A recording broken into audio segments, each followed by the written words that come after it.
already done in another's area of influence. Now I'm noticing this word influence again and again. So here it is, this area of influence, another's area. So someone else has their sphere of influence, but our area of influence, so we have an area of influence allocated to us as well. And where is it? Oh, earlier in verse 13, we will boast with this area of influence that God has assigned to us. So I guess it's synonymous with ministry. So our ministry is this area, this is a geographic area. Is it the lives of people whom God has given for him to be accountable for, the lives of the people whom he is supposed to be ministering to? But that's interesting they use this, the ESV uses that word influence. I don't think they mean like influencers the way that Instagram or Facebook influencers, they exist on the internet. But here talking about ministry, it does mean that you have an effect on people. I think in that way it is similar, but it is different in the sense that this is assigned by God, and this is genuine relationship. It's not from a distance. He actually brought them to Christ. He's their spiritual father. And here, the reason why he uses this idea of influence is because he's saying, other people, they have their area of influence, but they seem to want to overlap on his.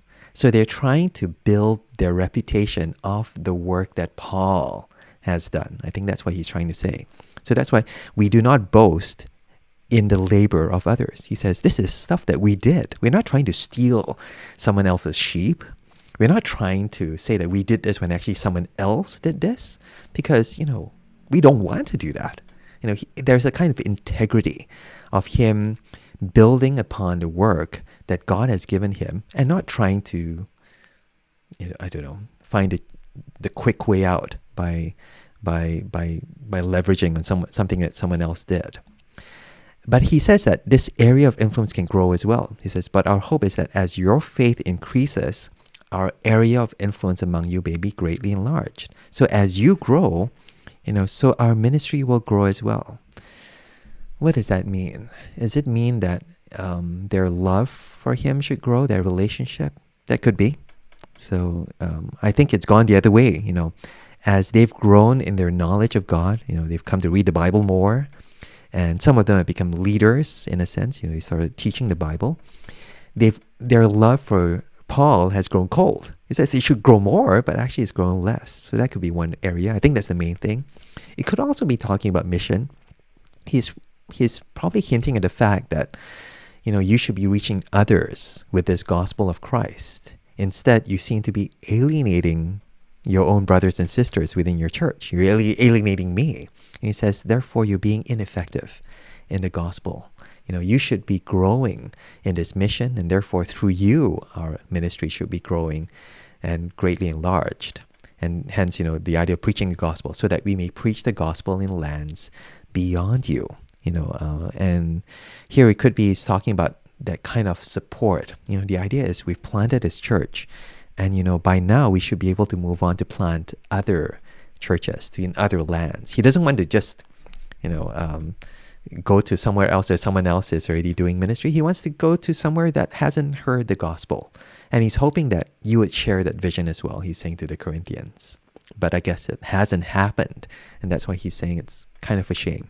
It's a shame that because you've alienated us, you've alienated the gospel, and your effectiveness in the gospel has been shunted. It's been limited. Verse 17, let him who boasts, boast in the Lord. For it is not the one who commends himself who is approved, but the one whom the Lord commends. So again, going back to those who compare themselves with one another, or those who commend themselves. And say, oh, wow, I'm hot stuff. It says, that means nothing. Who cares what you think about yourself? More importantly, what does God think about you? And I guess there's such a thing as ministry that God commends. There's such thing as God being pleased with those whom God has given that ministry, and those whom God may not be as pleased as they think God is with them because they're too pleased with themselves. And there's a kind of self-delusion, there's kind of self-deception that happens there when you're no longer looking towards God for that kind of approval, but you're always seeking that approval from one another, or maybe even from your own followers. I think that's why, all these other leaders are talking themselves up. It's not just that they want to reassure themselves, hey, I know I can do this, I can do this, but that they want their own followers to keep telling them what good pastors they are, what good leaders they are. But Paul doesn't care. That's the thing. Paul knows of God's approval, and because of that, Paul is able to love them more effectively, and at times able to use discipline and use rebuke in a loving way, in a gentle way as well. He's able to destroy all these arguments because he's not threatened by them. He's able to destroy them. He doesn't need to project a kind of A-type personality. If anything, he adopts this meekness and gentleness of Christ while wielding these weapons of warfare that are able to destroy anything, any argument, any kind of opposition that sets itself up against God. Yep. So, there you go. Heavenly Father, thank you so much for this passage. I think it is helpful for me personally. I think as I think about those times when I do feel, I do wonder, what I'm doing, whether it's worthwhile, and I feel like giving up. Honestly, I do feel like that kind of way. And the temptation is to look at the people around me, to look at the ministry itself as a way for reinforcing that kind of confidence. But actually, there isn't any need for that. Help me to look back towards you. Help me not to look beyond what you've given me, or in terms of my own sphere of ministry.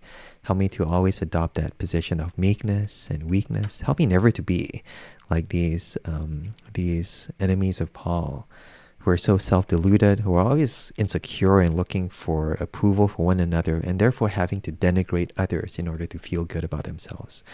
I think I'm prone to that. I think that's what social media does. It's always that kind of like comparison with one another. Forgive me when I do that, but please guard my heart against that. Help me to always look back to you again and again. I think you're helping me with this passage, and help me to do this as I prepare to preach, and help me to help my friends at the Chinese church do this in themselves, to find that confidence in Christ, to find that confidence to be meek before their brothers and sisters in Christ, and to find that kind of like focus and mission in preaching Christ beyond just, not to build on the footsteps of others, but to see what you've given us and to be content with that, to grow that, and to rejoice in that, and to give all glory to Christ and Christ alone in that. I pray this in Jesus' name. Amen. Amen. So, thank you for joining me. This has been the Daily Bible Reading Show, my second impressions of 2 Corinthians chapter 10. Very, very rough, I know. And again, really I'm just, I am very raw. Sorry for putting up with that. Thank you so much anyway for listening. Take care. And God bless. Bye.